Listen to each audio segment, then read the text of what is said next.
네, 정치의 세계를 남들과는 다르게 누구보다 화끈하게 해부해보는 시간입니다. 정의당 이정미 전 의원 그리고 미래통합당 오신환 전 의원 나오셨어요. 어서 오세요. 네, 안녕하세요. 네, 지금 유튜브로 생중계 중이니까요. 유튜브 들어가셔서 이승환의 세계는 그리고 우리는 이렇게 검색하시면 저희들 함께 하실 수 있습니다. 오늘 이 얘기를 먼저 해보죠. 이 광복절을 앞두고 무소속 윤상현 의원 그리고 박대출 미래통합당 의원 소위 친박계 의원들이 박근혜 전 대통령 특사로 사면해야 된다 이렇게 주장을 하고 있습니다. 뭐 처음 나온 주장은 아니고 매년 한 번씩 나왔던 거긴 한데 네. 먼저 통합당 소속이시니까요. 네, 어떻게 보십니까? 이제 대통령이 행사할 수 있는 특별 사면 이야기인데요. 사실 뭐 헌법 79조에 명시가 돼 있고 이것이 사면법 법률에 위임해 놓은 조건에 보면 네. 현재로서 법률적 조건이 안 되는 것은 사실입니다. 그러니까 형이 이제 확정이 되지 않았기 때문에 그런데 그런 내용을 알고 있을 텐데 그렇죠. 이것을 왜 매년 반복적으로 할 것이냐라는 측면은 아마 뭐 이제 소위 이 친박이라고 하는 그 의원님들 중심으로는 뭐 인간적인 어떤 호소로 하는 것이 아닌가 이렇게 판단이 되는데 저는 현실적으로는 뭐 지금 당장 아까 말씀드린 대로 조건이 안 되기 때문에 어렵고 또 만약에 국민들 동의와 또 대통령의 사면이 이루어진다라면 그 전제가 일단은 뭐 어찌 됐건 당시에 그 당과 함께했던 박근혜 대통령이 탄핵을 당했기 때문에 국민들께 진심 어린 사과와 용서가 당연히 전제돼야 된다 이런 생각을 갖고 있습니다. 네, 어떠세요? 박근혜 대통령 열성 지지자들이 오신환 의원님 집 앞으로 다 몰려갈까 걱정해 주시네요. 네, 말 한마디 한마디가 참 그렇죠. 네, 어떻게 보세요, 이 주장들? 결국 저희가 볼 때는 이 사면의 현실성보다 이 메시지가 누가 듣기를 원하는가 이게 더 중요할 것 같습니다. 지금 김종인 비대위 체제로 들어서고 나서 친박계 의원님들이 약간 당 안에서 발언권이 굉장히 약해졌잖아요. 그리고 친박 핵심 세력이 이번에 원내 입성을 많이 못하셨기 때문에 이 과정에서 지지층들을 다시 한번 좀 결속시키고 친박계에 힘을 한번 모아봐야 되겠다. 그런 어떤 이벤트처럼 저는 받아들여졌어요. 그리고 그런 이벤트로 그 사면 문제를 다루기에는 이건 너무나 엄중한 것이기 때문에 이젠 좀 그런 행위들은 그만하셨으면 좋겠다라는 말씀드리고 싶고요. 김종인 위원장이 비대위원장으로 오는 과정에서 사실 당내 논란이 있었잖아요. 그렇죠. 그리고 현재도 여전히 그 방향성 메시지나 여러 가지 정강 정책 또 총선에 대한 패배 원인을 분석하는 과정에서 일부 내부에서 잡음이 없는 것은 아닙니다. 하지만 어쨌든 김종인 위원장이 와서 뭐 반대급부가 됐던지 라도 지금 당의 지지가 조금 올라가고 있는 상황이기 때문에 저는 그 방향성에 대해서는 당연히 동의하고 그런 과정에서 일부의 다른 목소리가 분명히 당내에는 여전히 존재한다 이렇게 말씀을 드리겠습니다. 지금 오신환 전 의원이 말씀을 주셔서 그 정강정책 가지고 논란이 있었잖아요. 사연임 제한 그 안 국회의원 뭐 사연임 지금 윤건영 의원이 또 발의를 했고 두 분 의견이 궁금합니다. 네. 제가 먼저 말씀드리면 이게 지난 20대 국회에서 이미 발의를 했어요. 저는 공동 발의를 같이 했습니다. 그때 우리 이정미 의원님하고 같이 무한도전 무한도전에 출연해서 그 이용주 의원이 당시 대표 발의를 했고요. 그 10명 꽉 채워서 제가 공동 발의 동참을 했었습니다. 10명 꽉 채워서. 그 공동 발의자 찾기가 굉장히 어려워하더라고요. 근데 저는 기본적으로 찬성한 입장이었기 때문에 공동 발의에 동의를 했고요. 동의하는 입장. 법률을 한번 이제 만들어 놓으면 이게 굉장히 강한 규정력을 갖기 때문에 신중해야 될 부분들은 사실 있습니다. 그리고 정치라고 하는 것이 물갈이만 계속 된다고 중요한 것이 아니라 정치 안에서의 어떤 연륜이나 경험 이런 것들은 굉장히 중요한 부분이라고 생각이 드는데 최근에 와서는 그런 생각이 들어요. 그러니까 너무 국회가 시대의 변화를 쫓아가지 못하고 너무 딱딱해져 있다. 예를 들어서 뭐 4차 산업혁명에 대한 어떤 대응책도 뭔가 기존의 어떤 사고와 경험의 틀 안에서 고민되고 있고 지금 굉장히 심각한 기후위기와 관련해서도 시대를 선도해 나가는 어떤 법률적인 준비나 이런 것도 제대로 안 돼 있고 외국의 많은 유럽 국가들 같은 경우에는 네. 20, 30대, 40대 뭐 이런 이제 젊은 층들이 정치의 어떤 판도를 좀 변화시켜 나가고 있는 것에 비해서 우리는 이제 20대 국회의원 딱 한 명 있는데도 정말 네. 여론의 문매를 맞고 있지 않습니까? 그런 점에서는 이런 법을 조금 한시적으로 운영해가지고 정말 좀 새로운 세대, 이 시대적인 어떤 흐름, 변화를 주도해 나갈 수 있는 정치의 변화, 이걸 좀 만들어 나가는 것도 필요하지 않을까 이런 생각이 들더라고요. 사실 국가적으로 보면 이렇게 의원들의 연임을 제한하는 나라가 많지 않습니다. 멕시코하고 필리핀 정도인데요. 네. 거의 선진국에서는 있지 않고 이제 주 의원의 경우는 미국의 경우 일부 있기는 합니다. 근데 어쨌든 우리나라의 특성상 네. 이게 지역주의가 여전히 있는 상황이잖아요. 그러니까는 지금 보수 정당에서는 영남을 기반으로 네네. 또 민주당의 경우는 호남을 기반으로 공천을 받고 시작하면 이게 3선, 4선, 5선을 그냥 내리갈 수 있는 조건들이 되거든요. 네네네. 그렇기 때문에 3선 이상 됐을 때 이것이 당내에서 물갈이를 하려고 하는 과정에서 늘 갈등이 있고 충돌이 있고 엄청나죠. 또 네. 갈라짐이 있기 때문에 이렇게 뭐 이정미 의원님 말씀처럼 좀 신진 세력들을 도입하고 그러면서 일시적으로 이런 제도를 좀 도입해 보는 것도 저는 나쁘지 않다 이렇게 생각합니다. 이 물갈이도 참 문제인 것이요.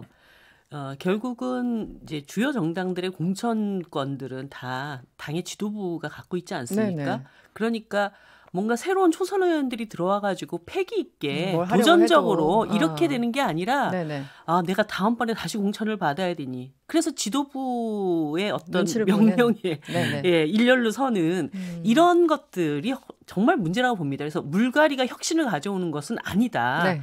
그거 이상의 어떤 정책 혁신은 당 안에서 제대로 된 어떤 민주적인 공천 이런 것들이 좀 정착되는 것도 필요하다는 말씀드리고 싶어요. 알겠습니다. 이 얘기는 여기까지 듣겠고요. 지금 역대 최장 기간 장마, 폭우 때문에 이 전국적으로 피해가 상당합니다. 그런데 이제 정치권도 여야 할 것 없이 지금 수해 현장으로 찾아가는 그런 상황인데요. 심상정 대표가 지금 사진 때문에 논란입니다. 이정미 의원님 어떻게 된 겁니까?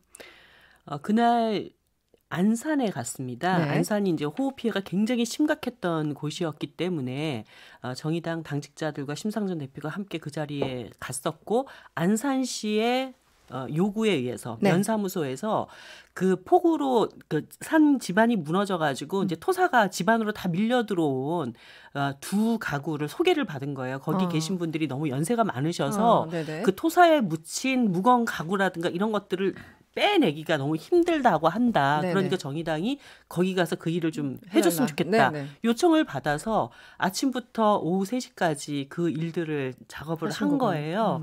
그런데 이제 처음에 그 심상정 대표 정의당이 수해복구 작업을 나간다고 하니까 사진 기자들이 와서 그 사진을 찍었고 이렇게 수해 활동을 했습니다. 복구 활동을 했습니다를 올린 게 이제 문제가 됐고 뭐 옷이 깨끗하네, 보여주기 식이네, 사진만 찍고 왔네 이렇게 됐는데 현실은 실상은 그렇지 않았다. 일을 이제 계속 하고 왔었다는 말씀을 드리고요. 네. 뭐 예를 들어서 진짜 가서 사진 몇 컷 찍고 또 뭐 당의 어떤 중진들 지도부가 온다고 해서 막 방송 기자님들 와가지고 그 여러 가지 복구 활동을 하는데 큰 피해를 줬다든가 이렇게 되면 저는 문제라고는 봅니다. 근데 이날 뭐 그런 상황이 펼쳐졌던 것은 아니었고 제가 이제 그 당대표직을 할 때 이제 큰 사고들이 몇 번 있었는데 포항 지진 사태라든가 그다음에 고성에 대형 산불이 났을 때라든가 이럴 때 사실 현장을 갈 때 굉장히 조심스럽습니다. 막 이렇게 그렇죠. 사람들한테 피해를 주고 복구 활동에 뭔가 지체를 시키는 이런 일들을 벌이면 안 되지 않을까. 근데 한편에서는 그 현장에 찾아가서 현실적으로 어떤 어려움을 겪고 있는지 파악하고 와서 국회가 이 부분을 훨씬 더 적극적으로 지원해야 될 것은 무엇인가를 보는 것도 굉장히 중요하거든요. 그래서 그런 정치적 행위가 다 쉬쉬하고 아무도 모르게 뭘 해야 되는 이런 일은 좀 아닌 것 같아요. 그런 점에서 이번 안산의 수해복구 활동은 그런 주민 피해나 피해나 불편함 드리지 않고 또 뭐 성심성의 다해서 복구 활동하고 왔던 것인데 네.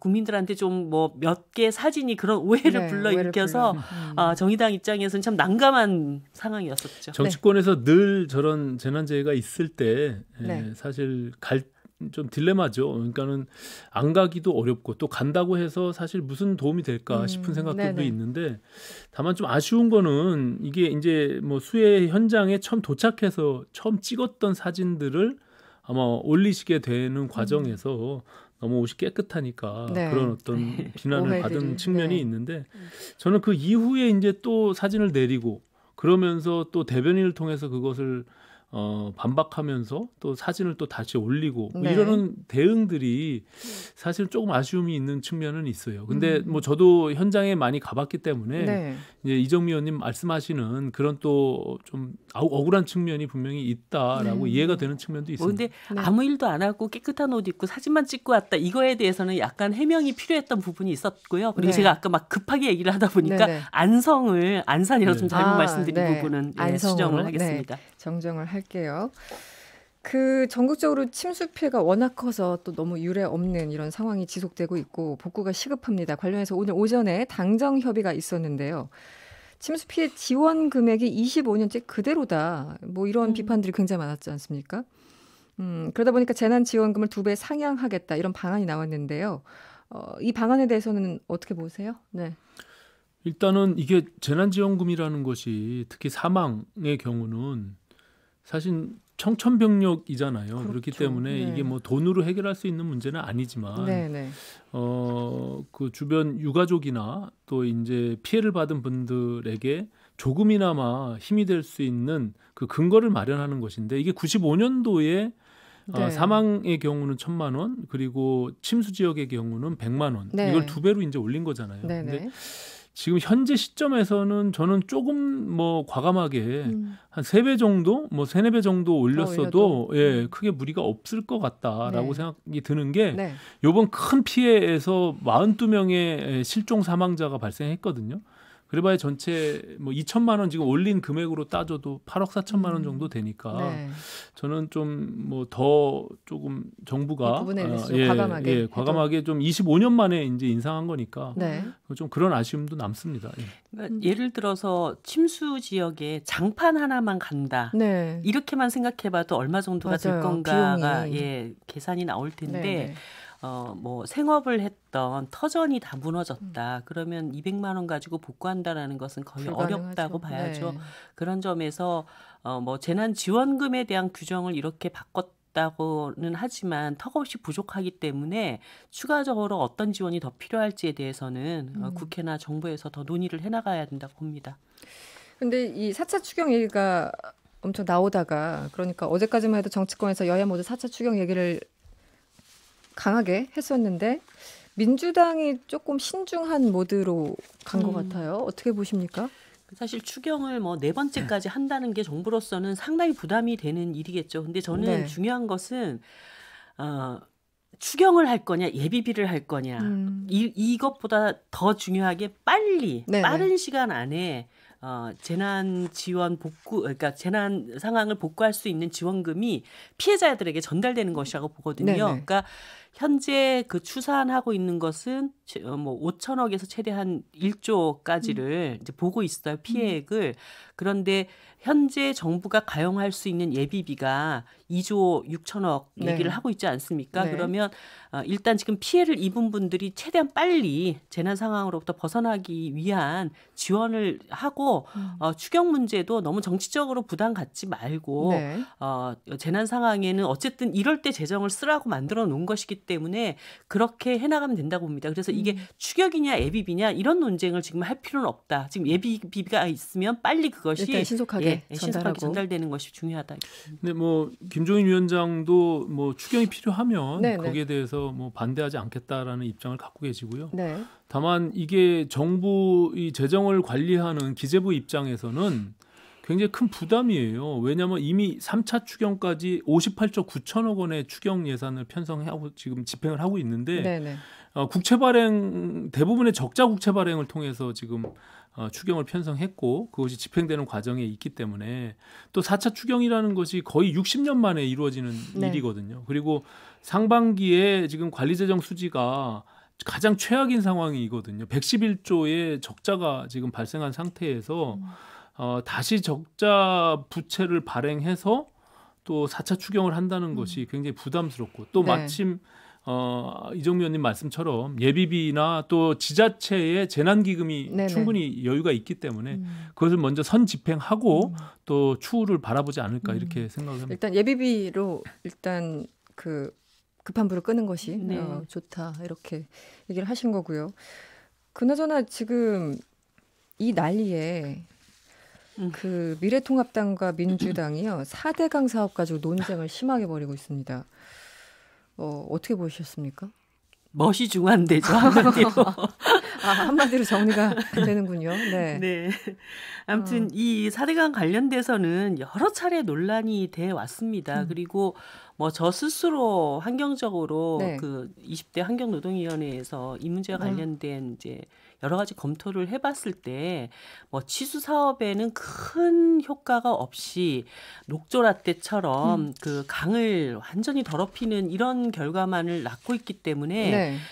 빠른 시간 안에 재자연화의 방향으로 가는 것이 이 4대강 문제를 해결하는데 네. 가장 핵심적인 그 과제다 이렇게 보고 있어요. 근데 뭐 이번 과정에서 또다시 이제 친이계 의원님들이 결국은 MB 정부에 대한 네, 어떤 네. 공적 이런 것들을 부각시켜서 또 그런 어떤 세력화의 기반으로 삼으려고 하고 저는 정말 이렇게 많은 분들이 폭우로 피해를 입고 있는데 그런 어떤 정치적인 주장들이. 계산까지 하면서 네. 주장하시는 것에 대해서 이해할 수가 없고요. 그리고 오늘 이제 환경부가 결과적으로 네네. 얘기를 했지 않습니까? 이 4대강 사업이라고 하는 것이 홍수 치수 사업에 큰 홍수 효과가 예방에 없다라고 효과가 없다. 하는 것들이 이제 여러 차례 검증이 됐던 것을 얘기를 했습니다. 그래서 네. 정부도 이런 공방에 말려 들어가지 않았으면 좋겠다는 생각을 해요. 지금은 어쨌든 피해 복구 그리고 지금 아직까지 이 상황이 끝난 것이 아니지 않습니까? 네. 그럴 때 이것이 또 다른 어떤 폭우가 쏟아졌을 때 대비할 수 있는 여러 가지 이제 그 준비들 이런 것에 집중을 해야 할 시기이지 4대강 논란을 벌이고 있을 때 아니다. 오신환 의원님 말씀을 듣고 싶은데요. 잠시 광고를 듣고 와야 해서 잠시만 기다려주세요. 잠시 광고 듣고 돌아오겠습니다. 네, 정치의 세계 이정미 전 의원 그리고 오신환 전 의원과 함께하고 있었습니다. 그 조금 전에 저희가 얘기를 이제 4대강 공방 때문에 이정미 의원님 말씀은 들었고 오신환 의원님 어떻게 보십니까?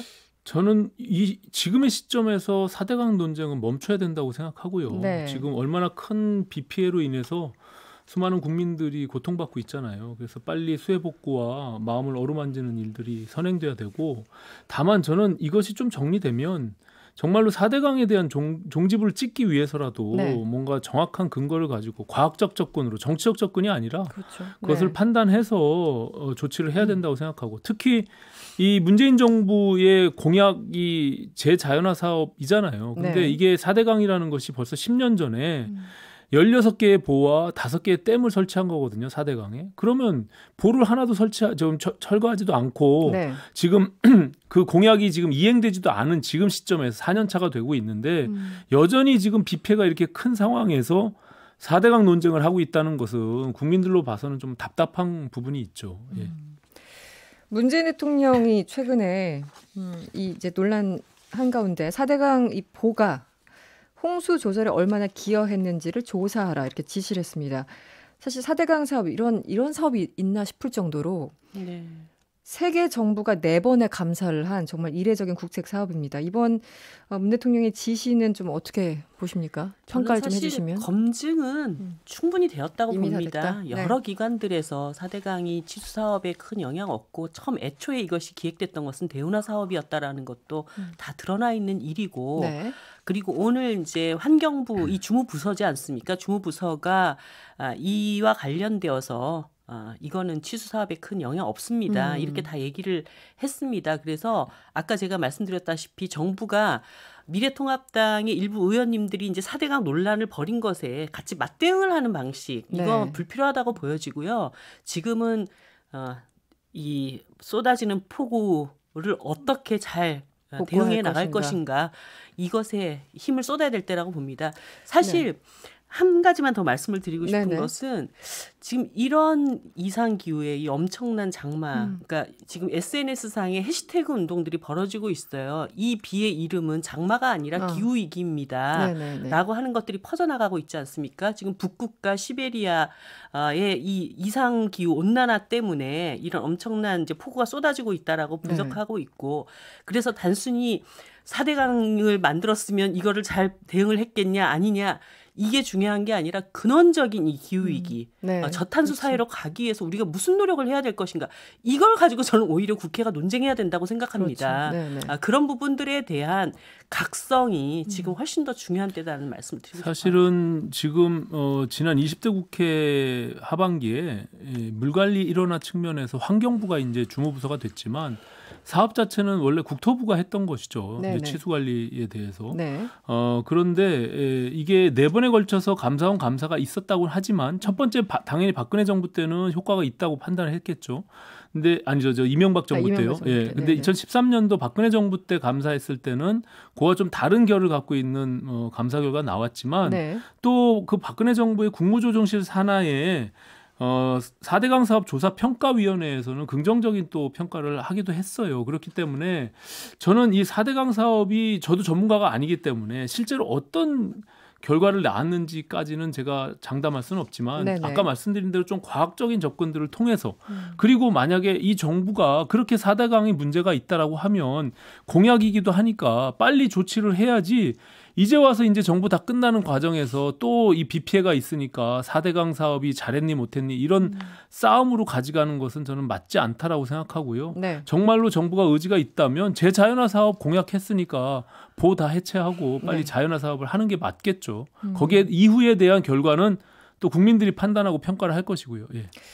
그리고 또 이번 비와 관련해서 산사태 뭐 많이 일어났는데 산사태 피해 관련해서 통합당 쪽에서요. 일부 주장입니다만 태양광 패널 설치가 원인이다. 또 이런 주장도 나왔습니다. 이 부분은 어떻게 보십니까? 이정미 전 의원님. 정말 황당한 이야기로 저는 생각이 듭니다. 마치 이거는 태양광을 너무너무 싫어하기 때문에 이런 말들이 만들어진 게 아닌가라고 싶을 정도의 이야기거든요. 그러니까 지금 그 태양광 패널이 있는 곳에 산사태가 12곳에서 일어났습니다.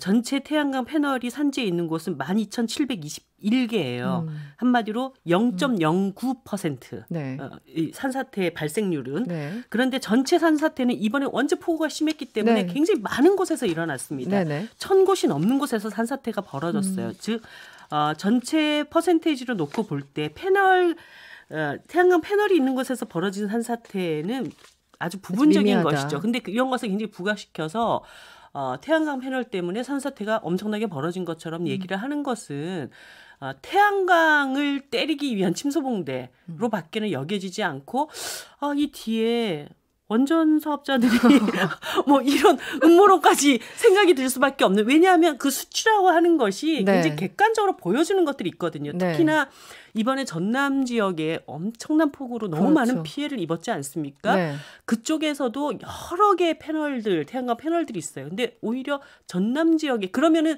전남 지역에는 그 패널이 있는 산지에는 산사태가 엄청나게 벌어져야 됐거든요. 그 패널 때문에 벌어졌다고 주장을 하려면. 근데 거기에는 산사태 패널과 그 태양광 패널이 있는 곳에 산사태가 벌어지지 않았다는 것이에요. 그래서 이거는 조금 너무 앞뒤가 안 맞는 주장이고 이걸 가지고 지금 또 비 피해로 너무 많은 사람들이 고통받고 있는데 국정감사 해야 된다. 감사원 감사를 받아라.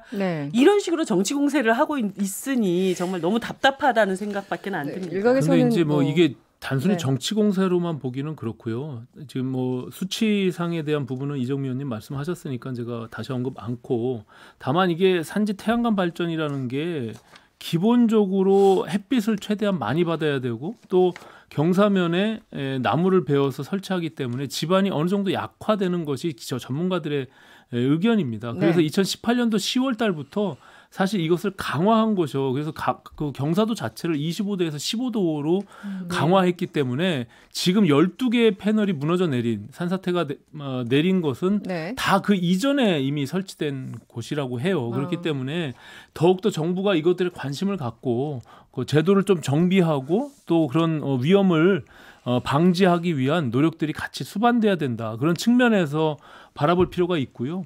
이 패널 자체가 또 환경에 대해서 이게 긍정적인지도 않고 있기 때문에 굳이 산을 깎아서 이 태양광 발전을 할 필요가 없다는 게 기본적인 산림청의 공무원들의 입장이에요. 그렇기 때문에 다른 지형들을 좀 이용해서 태양광을 하더라도 하는 게 맞지.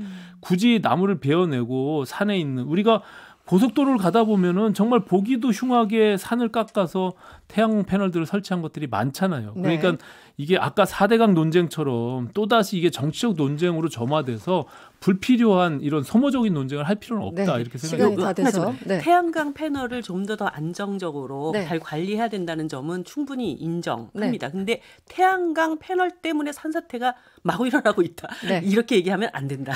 알겠습니다. 오늘 그 마지막 시간이어서 여러분들이 하고 싶은 얘기가 많으셨던 것 같은데 정치 세계가 오늘 막을 내립니다. 저희 말씀드린 대로 다음 주부터 프로그램 변화가 생겼어요. 마지막 좀 짧게 인사를 해주시죠. 네. 사랑에 빠지는 게 죄는 아니잖아요. 이게 이제 처음 타이틀로 나가잖아요. 네, 근데 네. 정치와 사랑에 빠져야 될 사람들은 정말 국민들이 아닌가. 네. 국민들이 정치가 내 삶에 굉장히 중요한 요소이고 그것에 끝없이 관심을 가지고 참여해야 된다라고 하는 그런 마음을 갖는 어떤 시간이 되었다면 함께했던 네. 지난 시간들 정말 의미 있었다고 생각합니다. 알겠습니다. 고맙습니다. 의원님. 네. 저는 이제 정들만 하니까 떠난다고요. 예, 좀 아쉬움도 남고요. 또 매번 이렇게 정치 이슈에 대해서 토론을 하다 보니까 아무래도 저도 스스로 이제 관심을 갖게 되고 또 국민들의 입장에서는 과연 이런 부분들을 어떻게 바라볼까 이렇게 다시 한번 되새김질할 수 있는 네. 좀 뜻깊은 시간이었는데 네. 좀 아쉬움도 남고요. 알겠습니다. 네. 언젠가 또 만나겠죠. 네. 오늘 감사드리고요. 지금까지 오신환 전 의원 그리고 이정미 전 의원이었습니다. 오늘 고맙습니다. 네, 감사합니다.